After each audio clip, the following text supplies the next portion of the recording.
Welcome, everyone, to episode 16 of the Ethnically podcast. And on today's episode, I'm joined by Ogor Ozor, who is currently studying global health and social medicine with pharmacology at King's College London. She's also a multi-award winning poet who has performed at notable events such as the 10,000 Intern Foundation Awards, Alexander Paul Awards, the Cambridge Africa Together Conference, and the Tottenham Hotspur Foundation's Haringey School Awards. We're in privileged company today. Ogor, how's everything? I'm good, thank you. How are you? I'm doing really good. It's been an interesting start to the week, but I feel like I'm coping. Just before I get started, I just want to ask because obviously we're like approaching the end of the year. 2024 has been an up and down year for me personally, but I wanted to ask how have you found this year so far? Like how are you Gosh, approaching the last 2 months of 2024? 2024 has been really crazy. I think it's been such a life shift from going from first year into second year and then second year into third year, and also managing so many new challenges as well, all at the same time. In second year, that's when I became the UK project lead at Jasper Health. That's also Mm. when I started taking my poetry more seriously and performing more. So 2024 has really just been a year of trying new things, Yeah. a year of successes and failures, and a year of just learning to be me. Yeah. Yeah, that's a very nice answer. No, I can resonate with that a lot. And I think I did forget to mention, sorry, your Justice for Women, the work you're doing as well, which we'll get onto, I'm sure, in the episode. But yeah, no, can resonate with that. And obviously, yeah, as we approach the end of the year, there's a lot more that we all want to achieve, but it's good that you've already notified those wins and stuff. But yeah, I wanted to get into the episode and obviously get to know you a bit better. Obviously, you are still a student at university, so that's interesting. I don't think I'm a student on the podcast yet, but I've said to you offline, and I said to people that I've spoken to, this podcast is open to anyone. It's not just someone who's a senior leader or has so-called made it in society. It's for people of all ages, all backgrounds. If you're doing something positive in society, you're worth being on the podcast. I would love to learn like more about what you're studying at university and how like you are taking that course and what it means for you starting that course and what it means for your career going forward. I know it's a big question. You're still that's like the biggest first question I could give anyone. But what are your thoughts on that? So I studied global health and social medicine at King's. And I remember when I was younger, I really wanted to be an aeronautical engineer. And then Mm. when the pandemic happened, I remember I was watching a TED talk and it was about epidemiology. And I was like, this is cool. Mm. This is cool. And then I got really interested in global health and how global systems work. So I guess got really interested in that. And then at A-level, I took economics. And then I Mhm. guess macroeconomics tied in a lot with epidemiology and global health. So I was like, okay, this is what we're going to do going forward. I really enjoyed my course so far. I'm obviously in third year now. Yeah, it's going well. It's a bit of challenge. There's a lot that goes on in it because it's both social science and STEM science. So it covers a lot. But I think it has every single thing that I was interested in. So it has a lot of Mm. pharmacology, health economics, history as well, and a lot of politics, everything that I'm interested in all in one. Yeah, it's a actually I've obviously heard of like global health and like as a course and social medicine, but like hearing you speak about it and obviously the pharmacology part of it as well. It seems very like intertwined. There is a lot that you Yeah. can get your mind into. Obviously, the pandemic as well is like probably the biggest global health crisis that there's been in recent times. So it's you can apply a lot. I'm guessing a lot of your course is applying that knowledge to that example, is it, or is it just Yeah. so varied? So I guess a lot of crises throughout history. So the COVID pandemic, Ebola, the opioid crisis, the obesity crisis, just a lot of crises, to be honest. This kind of like the way of the world. But I think wanted to ask around because you've got your studies and that sort of, if you like to say, the academic side of you, but you also do a lot in terms of poetry, art, and social justice. So what was like for you? What's the connection? What's like the golden thread that connects all of those things? Because they all seem to be a passion of yours, but it's interesting that you've got like that academic side and the artsy side of it. Yeah. So what connects it all? So I got into spoken word because of my faith. When I Mm. started, I guess, getting closer to, I'm a Christian. So when I Yeah. started getting closer to Christ and I guess practicing my faith more, I felt like I didn't really know how to open my mouth and pray. So I started Mm. writing poetry. So I guess my faith is what interlinks everything. I'd say with global health, social impact, and poetry is all me trying to serve and help other people. And Yeah. yeah, I guess that's actually it. Me trying to serve and Yeah. help people. Is that kind of in terms of the self? Because I would say in a lot of religions, there's that aspect of serving other people, like you mentioned, like being there Mm. for one another. When it comes to the poetry aspect, which we'll touch on a lot more a bit later, but does that help you connect with people on a deeper level? Do you think? Yeah, I like using my poetry to tell stories that are often untold or tell Mm, stories that people don't talk about enough. So whether that be, I'm not too sure. Even I guess one of the poems that I won an award for recently was about my upbringing. I went to school in a very predominantly white. So whether that be things that are happening in the world or things that have happened in my personal life that I think other people might resonate with. And mm. I think often telling narratives and talking about your own story and your own life can bring other people healing and closure in theirs. So I guess my poetry is another way of just serving people too. Yeah, no, definitely. I can, for one, resonate with in terms of like personal lived experience and for growing up. And I think that's one of the reasons why Ethnically as a podcast is what it is. It's to get to know people from their background and how they got to where they got to and Mm. where they currently are in your case. What, in terms of your background, actually, I'd love to learn a bit more. Like, what were those, you mentioned you grew up in a predominantly white area. There was probably the challenges and the current notion of racism, people like to and fro of what is the current state of it. What is your thoughts on all? And it was so funny because we were talking about lynching or something. And Mm, obviously that's not always funny, but we are yeah. talking about lynching. And then we were talking about, my professor asked, oh, was anyone shocked by any of this? And then the people that are white, they put their hands up and they were shocked by the Mm. things that used to go on. And me and my friends were talking about like how we're just not shocked because we know the reality that people of our color were living a few years ago. I messaged one of my friends and we were talking about one of my friends who I went to secondary school with, and we are talking about everything that went on. And then we were talking about how it's weird that we didn't realize that the racism that we experienced at school was not a universal experience. That some of our Right. peers also didn't experience that, but a lot of them also did. So I think growing up, it was really hard for me trying to battle between the two of whether what's going on in my life is something that's normal or whether it's something that I actually don't have to go through. Because with your parents and stuff, I don't know, with my parents at least, it was like, because they were immigrants and when they came here, they were experiencing a lot of racism. When I would tell them what happened at school, they would always be like, yeah, like that's just normal. So it's just pushing forward resilience and perseverance thing. But I don't know, it just reframed how I saw the world and how I saw myself. And growing up, it was just hard. But I guess after George Floyd and the pandemic and all of that, it got a lot better, to be honest. I think people got an awareness that what they were doing was actually funny and it wasn't a joke. But I guess at that point, it just turned into microaggressions rather than overt racism. But I guess unpopular opinion, I actually prefer overt racism because I actually think Unpopular opinion, yeah. a very unpopular opinion, Yeah. because I feel like when it's microaggressions, because people don't realize they're doing it, when you call them out on it, there's still a lack of consciousness and awareness of what they're Yeah. doing and it will just continue. But with that racism, if you know what you're doing, we can call that out and we can stop that. But with microaggressions, it's so much harder to stop. Yeah. I get what you mean. I feel like the word prefer is a bit is a bit iffy. I get what you're trying to say in terms of like nowadays is if to compare because my similar as well, my parents were immigrants into the UK as well. So for like our parents' generation, it would be they would probably face more direct racism, more in your face, very like personal racism attacks and stuff.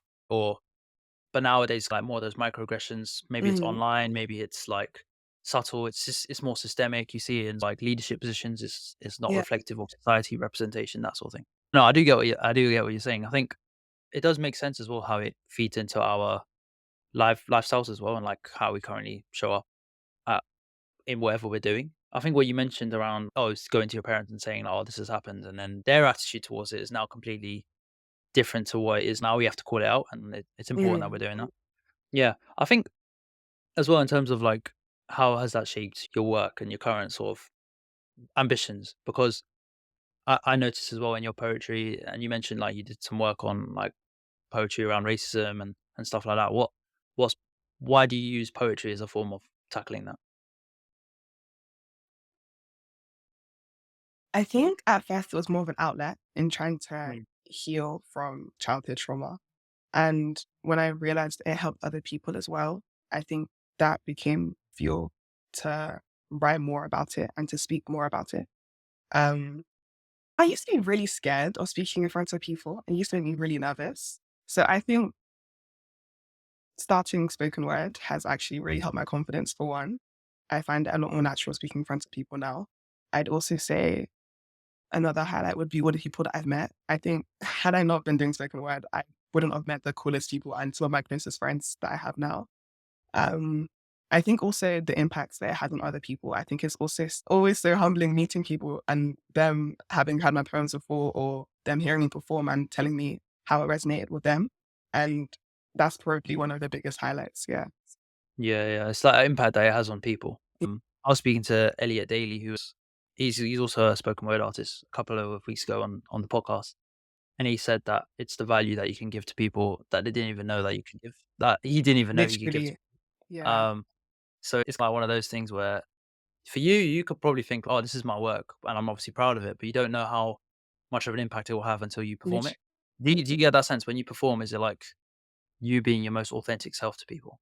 yeah. Literally. It's Mm. just pouring myself out and just seeing who takes it in. Yeah, yeah, no, definitely. In terms of like your work as well, in terms of poetry and like some of the main themes and messages that you convey in that, how does it relate to obviously what you're studying in terms of global health and Mhm. medicine and stuff like that? But also your work in social justice. I think we spoke about you're doing some work around period poverty. So what again, similar to the first question, what is the golden thread? What's the Like, golden lies in thread? what is the what's the main theme that kind of that you want to get out of from all of that? I think the golden I think the golden thread in everything that I do is again actually just serving people. My work with Jasper and the UK projects lead at Jasper Women's Health. Majority of our work is actually in Ghana, but the UK project that we're starting now, we're trying to go into schools and the ones that have already started, it's with day centers and shelters and stuff in London Borough of Sabbath. So providing them with period packs and like sanitary products and all of those things. And I guess, yeah, just trying to help as much as possible. Mm. Um, Comes with my course as well. I think I learn a lot in my course that fuels what I do. So in terms of with Jasper and with my poetry as well. So learning more things about what's happening in the world and the history behind it and the politics that ties it all together as well. Mm. Yeah, no, it's so intergenerational as well, like in terms Yeah, of the things that have gone on in the past. And no, your work with Jasper is really empowering because you're talking about like women empowerment, but also like social justice. It's crazy that some parts of the world, some parts of society don't have access to sanitary products, period products. It is a massive issue. It's one of those things as well. We're talking about like the multitude of crises that are literally. around us. It is crazy, but it's good that I think what you mentioned around the self-awareness, like having that self-awareness that you can't solve it all by yourself, but you can play your part, I think Mm, is a really powerful message. It leads me really nicely actually to talking about let's both say we're both probably I would say Gen Z, right? yeah. Okay, that's good. Good. I know I'm Gen Z for a fact, but I need to clarify. But like our generation, right? In terms Mhm. of social impact, social justice, we just seem to have such a strong connection to it. What's your opinion on the generation Gen Z, or even not just our generation, probably generation afterwards as well, in Mm. particular, that have that sort of activist within them? What's your message to other people that are activists themselves, but also what are your opinions on our generation and our influence on those crises? I think it's so good. I think it's Mm, actually so amazing. I remember when I was younger, I used to love climate campaigning, and I used to always be shocked that so many people were also felt so passionately about issues. I think my message to everyone would be that they shouldn't burn out. Also, spend time with yourself and learn who you are, and not just. I think there's a kind of I don't know what you call it. I know in the climate space you call that climate anxiety, and I guess I'm gonna crisis anxiety. There's so much like passion that you can have around solving issues and solving problems and being a change maker that you forget that you're actually still a child and you actually still need to grow and be you and learn who you are. And I guess not to get sidelined in trying to change the world. So I guess, yeah, that would be my biggest message to everyone. mm. And I think it's just really beautiful what Gen Z and Gen Alpha are doing in terms of us banding together and all trying to make the world a better place for each other. Yeah, no, definitely. It ties into what we were speaking about around like our parents' generation as well. They had to suffer through it, but we Yeah, have the chance to take away that suffering and change it. That's the yeah. sort of lens I have on it. Would you say like other people, your peers, friends, colleagues, whatever around the similar demographic, Gen Z, do they, what's like when you bond with them around like these sort of issues, is it the same sentiment? Do they have, or is it like you have those challenges? Oh, we do agree that we want to change this, but people have different ideas of what changes. So Mm. do you feel that? Because I've felt that in work I I've done. think even for instance, in the module I was thinking about, Mm, talk about racism and how racism is still very prolific and how it's still very active in the world. We ask questions to each other about like, if we think anything will ever be different and if you think mm, any of these things will ever change. And a lot of people are very pessimistic about it and think that it's something that can't be eradicated and something that can't change.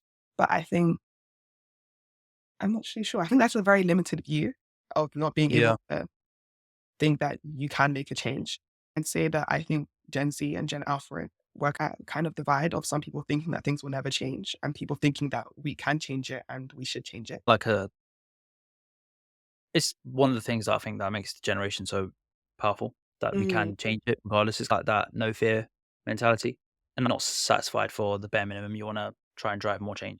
So that's definitely important.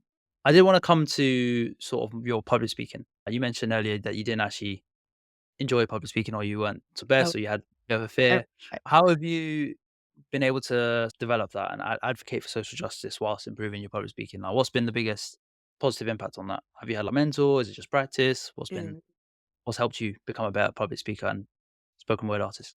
I think I remember in year nine, I had to give a Mm. presentation and I just stood there and didn't say anything. And Yeah. I literally left the classroom. I just walked out. I was just terrified. And I think at that moment, I realized I was actually an issue because when Mm. it comes to social situations and things, I could speak and talk to my friends, things like that. I didn't have a problem with that. But when it came to standing in front of people, I was like, okay, there's definitely an Yeah. issue here. And I think that problem actually just continued to manifest throughout my school experience. And I was head girl in my secondary school, like in my college years. And I still found it really hard, but I could give the speeches, but I found it really hard and I just didn't actually want to. And I had said to my head the year before that, I actually don't think I'm going to be head girl because I can't speak in front of people. And Mm. then when it actually became my job to do the speaking, I was like, wow, okay, we just have to do this. But I guess when I got to first year and I started writing poetry and I started speaking, I think the most pivotal thing in it was my faith. And I think it gave me a lot of confidence to keep on doing it, even though I knew that it was very terrifying to me. I remember when I started speaking, I guess started doing spoken word at first, I'd get on the mic and just say my poem. Like I wouldn't introduce myself. I wouldn't introduce the poem because I find that if I've memorized the poem, whether or not I'm nervous, I can still get it out. Even though Yeah. Yeah. that's probably not the best in terms of stage presence or anything. But I think over time, doing it more and I guess going deeper in my faith, that confidence has been built up. And I guess now I'm here. Yeah. Yeah. No, I guess the main sort of takeaway from that is like obviously the practice of doing it and then kind of fighting those fears, believing Yeah. in yourself. Yeah, having faith, believing in your faith as well supports that. What was it like? You mentioned so the first time you did spoken word, right, on stage, and you Yeah. kind of just spoke your spoken word. What did you get that like positive feedback and people saying like, "Oh, it was It amazing," was so and weird. like was it like confidence that you wanted? So the first time I did spoken word was last year, was February 2023. Was in a cultural showcase at university and I was in a dance team and someone dropped out and they had like 8 minute slot. I think they were Mm. going to sing. And they messaged the group chat and they were like, does anyone have anything that they can do for 8 minutes? And I was like, oh, I wrote a poem yesterday, I can try. And then I tried and it went really well. Mm. And everyone was messaging me like, oh, they didn't know I did spoken word. They didn't know. And I was like, I didn't know I did spoken word. Mm. So I guess after that, I was like, okay, let me try this out. I think it took a lot of people actually around me pouring into me, telling me that, like, oh, maybe I should actually take this seriously and try it. I guess I eventually listened to them and I, it's gone well so far. I find it crazy that like, in terms of like people saying that you've got something like really good, like you're really good at this. I find it so interesting that someone else can see what you've got, but then sometimes Yeah. you can't really see it. And it does take like someone else to say like, Adarsh, you got like an amazing podcast. Continue doing what you're doing. You could be the Yeah. biggest podcast in the world, for example. And I was like, not really. I've just started this for fun. But it's like you need people to reinforce that positive feedback on you to make you like Yeah. really believe that you can do it, which I guess is obviously the case for you. I was going to ask, do you actually have this is putting you on the spot, so don't feel any pressure. Do you have any spoken word pieces that you could say on today or? Is that asking a lot? No, Or it's fine. maybe just a It's few fine. lines. Maybe Let me just a drink few some lines. water. Yeah. Okay. So I wrote this piece. It's called Just Belong earlier this year. I wrote it in, I think, January.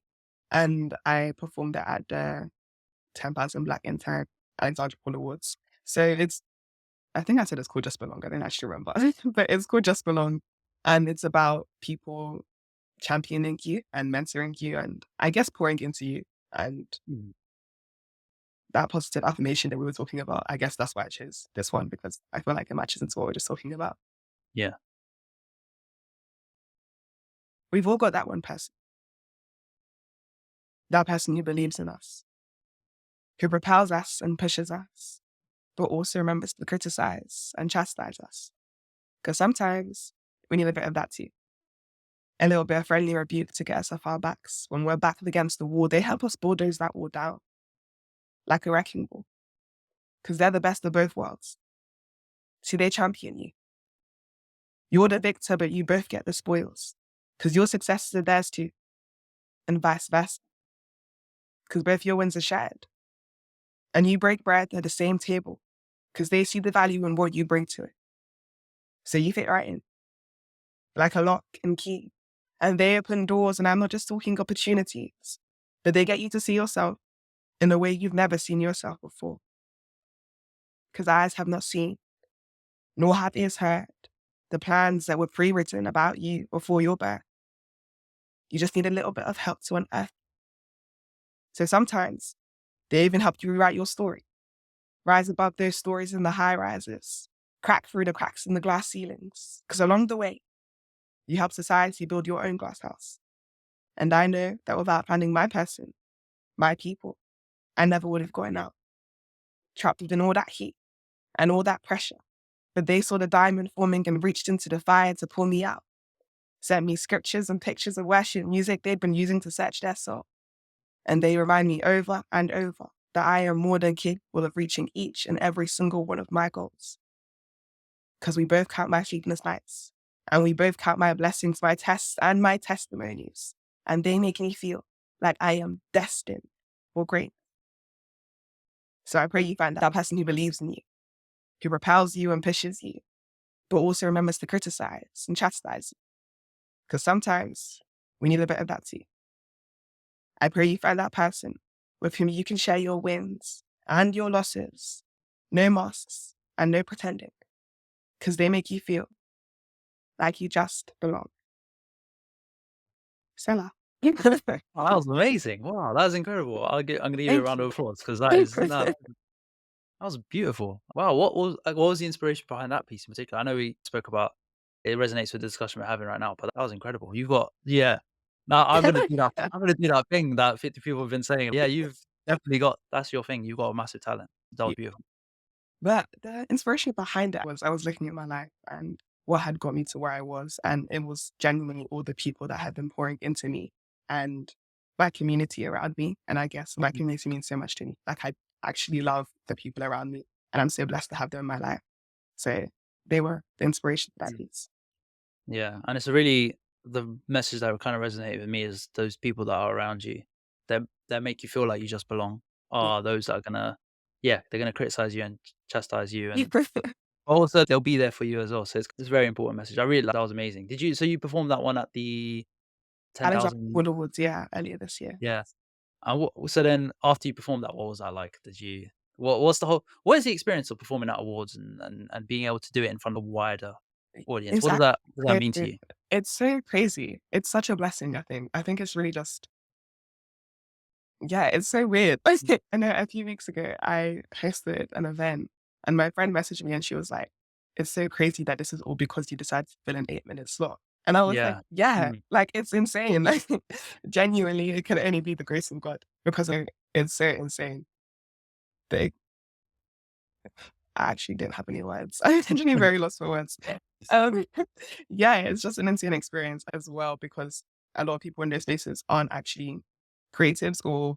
poets, so to speak. So I guess it's also trying to make it engaging and making sure that the message is enough to resonate with people. No, 100%. I think it's important actually that that point you just mentioned around having like creatives and, for example, spoken word artists at like events where you might not see them, because Mm. I think that's the thing that kind of I don't know how many events you've been to, or like networking events or other events or awards or whatever, and it's very repetitive, or like you feel like you've been to something like that before. So Yeah. having you, for example, perform at an award is just, it's like inspirational to many people, because they're like, "Oh, this is amazing. This is beautiful." Like, I had the same. I'll probably have the same reaction as them. So yeah, no, you're right. I think it is. It's important with the creative industries as well. There's a lot around representation and fostering that into society. I wanted to speak as well about, we mentioned about social issues and being a poet, using that platform. What benefits do you see of spoken words and speaking about social issues, rather than, say, for example, of doing a video or speaking at an event or a piece of art? What are the benefits of spoken word if you wanted to highlight those for our listeners? Okay. I think the benefits are far reaching. For example, if you think of spoken word poets like George the Poet and how he's been able to use his platform and how that's actually all his platform is, it actually is just social issues, telling stories of the past and the present, and how it's been able to reach such diverse audiences and people who I guess wouldn't even be in the spaces to see to see the pieces of art or to hear the talks and the speeches that people give. Um, for example, there can be a notable speech at the UN that someone, I don't know, a UN delegate thinks is going to change the world. But the people that George the Poet are reaching are people like George the Poet are reaching are maybe might not have access to things. And I mean, think the people that George the Poet might be reaching might not have the access to academic articles and papers and the big Mm. speeches and things. So I guess that's one of their major benefits. Yeah, essentially, basically, it's more accessible to people to listen to a piece of spoken word rather than a speech that's using such high technical language of politics and Yeah. stuff like that. Would you Mm. say? Yeah. Yeah, I would say that. I'd also say that, let me think, what am I trying to say? Yeah, I'd say that people like George the Poet and other spoken word artists, it's a lot more accessible in terms of Mm. if you like that person's art, for one, not only do you like the art, but you're also hearing things that are happening in the world and becoming more aware. And I'd also say that it's also accessible in terms of the way he says it. I think that's a lot. That's the whole point of spoken word. Like saying in such a way that it will resonate with people. Being able to get the message across and the story across in a way that it will touch people's hearts and make them feel something, make them feel one kind of emotion Mm. that will maybe make them consider something that they haven't considered before. Yeah, yeah. It's the emotional sort of response that comes Yeah. from spoken word, which I think is it happened for me when I listen to you. So yeah, no, that does make sense, and I completely agree. I can see the benefits of that. I wanted to summarize, wrap up the episode with a couple of other questions, interesting questions, maybe some questions you weren't expecting. But in terms of, would you say like role models or mentors? Who's been like your biggest role model or mentor that's helped you? You mentioned do your spoken word, but got to get has gotten you to where you are today so far. My biggest role model or mentor. Gosh. You know what? I don't think he knows it, but in like first year, I met a man who's like a social enterprise. He runs a social enterprise. His name is Andre Spence. And Mhm. I think he was one of and I invited him to come and watch me the first time I performed because I'd met him at a networking event like 2 weeks before that. And it was Yeah. at a random like LSE careers networking event. But I just thought he was really cool and what he was talking about was really cool. So I invited him to come.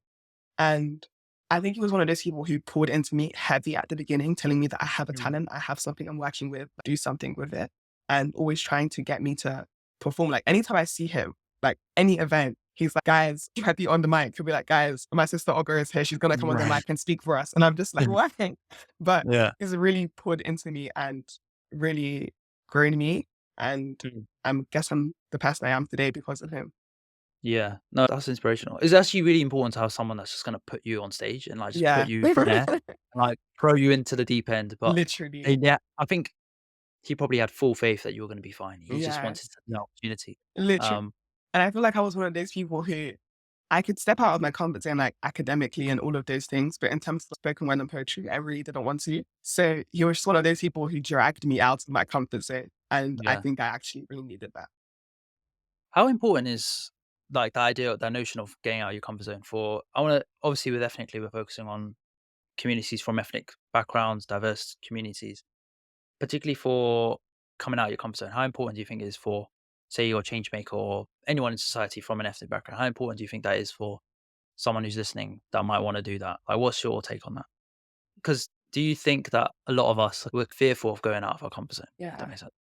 Okay. I'd say, put into perspective, I think some of the best poets that I know, no one knows that they write poetry. And Mm.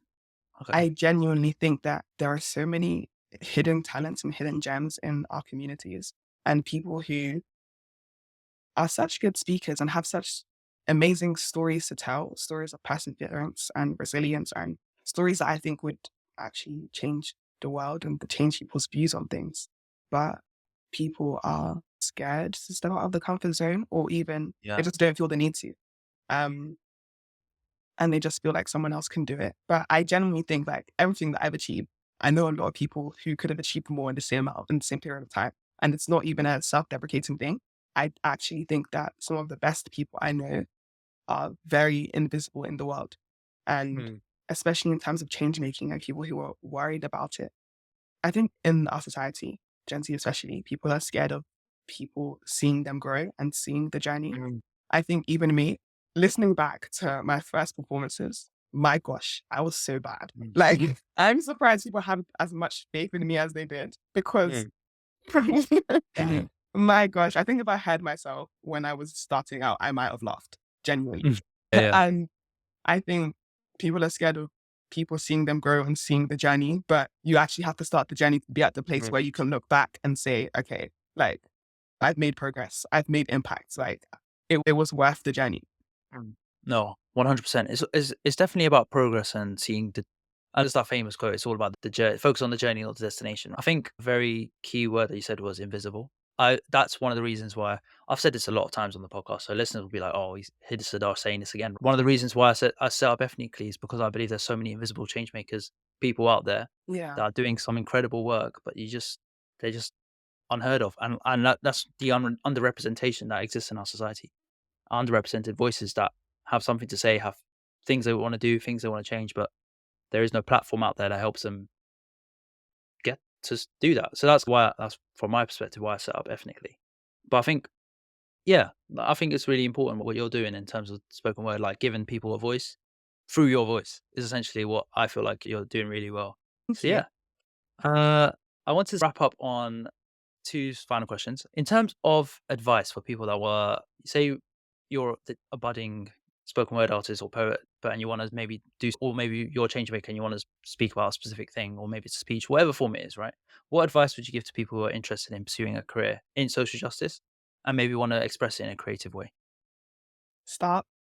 I think Yeah. genuinely, that's actually the best advice I could give. I think in starting and in actually just going full throttle, I've learned so much in such a short period of time because I haven't been afraid of what people would say about me and what failures I might encounter or what obstacles I might encounter as well. I think in the process, I've learned so much and I've been Yeah. really refined in this process of writing and speaking and um, meeting new people and learning new things and trying new flows and new styles and things like that. I think, yeah, I'd say start. Start. There's so much power in the process. So definitely just start. Yeah. They say that the first step is always the hardest step, and then the rest is, Literally. yeah. No, it's true. That is really good advice because, yeah, a lot of people would be thinking like, "Oh, I wanna do this, I wanna do this," but it's more less about thinking and more about doing, Literally. I would think. I'm hearing that not a lot of present. Let's Yeah. start. Mhm. Let's start. No, that's really powerful. I think listeners that are listening, take this advice on board because that's what's gonna, yeah, make the change in the first place. I did say that you had a question prepared sent to you by my last guest of the Ethnically podcast. Don't worry, it's not a scary question. Maybe I don't know. Actually, it's quite a deep question to be fair. But I spoke to George Osei Jr., who is a CEO. He's the founder of no, he's a CEO of Host Help, which is a base business. And we spoke actually earlier today, but I shouldn't be saying that. But we spoke earlier around his journey, setting up his own business, like the obstacles he overcame and stuff. And his question is, he actually said this question in terms of a business perspective, but I think this really applies to anyone, right? Mm, And his question is, have you ever thought about packing up? God, given up essentially? And if yes, why haven't you?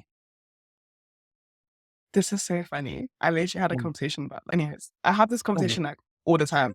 I'd thought about stopping speaking so much over the past year, and I haven't, obviously. mm, I haven't, and I think every time that I think about it, I think about giving up. I try and think about why. What's the mm, reason that I actually want to stop? Um, because I think over the past year, over the journey, it's become less about me and more about giving and more about serving. Um, like even at the sorry, I was at an award show. I won an award mm. like 2 weeks Yeah, ago, yeah. and there was a Amazing. Congratulations, yeah. yeah, I won an award like 2 weeks Mm, ago. yeah, Naturally, I see. as you do. I performed the poem that was a poem I told you about earlier, I think maybe, which was about my secondary school experience and Mm, how it was really hard for me and some challenges that I faced. And a little girl came up to me and she hugged me, but it was like hugging me around my waist, like she was really small. Like, your poem reminded me of me and that oh, school and people are really racist and she really doesn't like it. And then we sat down and we were just talking and then she said that she feels a lot better and she walked away and then I just started crying. And it was oh, so humbling and it was actually really sad. Like, first of all, I don't want my poem to remind you of you, but I'm so mm, happy that it brought her comfort and it brought her a lot and she felt better after it. Gosh, I don't want to cry. yeah. This is No, Stephen that's Buckler episode. My gosh. oh, no, Genuine. that's really I feel like completely understandable. seeing the impact it has on other people is what has kept me, Mm. like, going. Oh god, I have to say that is the best answer I've had for any question that someone's given. Like, it is that was beautiful. No, that's yeah, that is humbling. It's you probably wouldn't have expected that, but it's just oh, what, she must have started secondary school or primary I'm school not maybe? like she was small, I didn't get Yeah. 7 or maybe a 3 or whatever, but it was just Oh, man. wow, Yeah. Yeah, that if that is the most motivation you could ever get for to literally. continue what you're doing, like, especially when it's yeah, we spoke about the younger generation already, but when they can see what you're doing and you are like, you said you had a role model, right? But now you're probably that girl's role model without even knowing. Like, you just never know what's around Yeah. the corner. That's a beautiful example. I'm really, grateful that you shared that actually. And yeah, no, it's just a very beautiful answer that you gave to the question. So, yeah, it's actually your chance. You get to ask a question The next to the person. next person, right? And on the themes of what we've spoken about, but if you wanted a bit of like tips around the question, with Ethnically, it's all about amplifying diverse voices from across society, regardless of the industry you're in. So whether that's diversity and inclusion, tackling racism, social change, social impact, being a voice for others, whatever, just around those themes, right? What if you had a question? What would that question be? This part usually does get like a lot of people thinking, so Yeah. don't worry about taking your Hmm. time. What was the question that I was asked again? Have you ever thought about packing up? And if yes, why haven't you? So maybe like yeah, something around like mindset, mentality. Yeah, yeah. Okay. If you could skip any part of the process that you've been on, which part Yeah. would you have skipped? Oh, okay. That's a nice question. Why I'm asking another question based on that question. What made you wanna like what made you wanna ask that question? I think I'm in a period of time where I'm really reflecting over the past year because I think the past year Mm. has been very intense for me. And I think at times it's been hard, but it's been the kind of hard that I've needed in terms Yeah. of pushing me to grow and pushing me to be better. And I guess I'm very introspective of if I could have skipped all of that and just been where I am now, would I have wanted to do that? And I don't Mm. think I would have. I think I needed it. But I guess it's just the question, just to see Yeah. where other That's people are interesting. at. I really like that question. It's a unique question. We haven't had that question before. I said this on the last episode. Every question that's been asked by my guest has not been asked before. I know we're like 15, 16 episodes in, but I still find it crazy. Everyone's got a different Yeah. question to give, and it does half my work for me, to be honest. Like I prepare my questions, but then these questions are like just as good, if not better. No, really grateful for your question. That's going to be asked to my next guest on the Ethnically podcast.